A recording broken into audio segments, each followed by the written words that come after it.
Ana ujanja huyo. Akirudi mimi usiku huu na washa gari. Sawa? Nampeleka kijini kwa bibi yake. Hiyo limekwisha.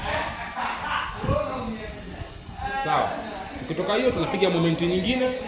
Siri nyingine inaonekana tutapiga hapa mume wangu kitu hajarudi na mpaka sasa hivi. Sawa. Ndio utaambia mimi ndio mkazini wewe nenda kafanya nini? Kamtafute. Tutapiga hizo mtaani. Hiyo itakuwa na opportunity tunataka kumtafuta. Ukitoka maliza hiyo utapiga simu ya mwisho ambayo umerudi umemkosa, mzee naye anaamua kwenda kufanya nini?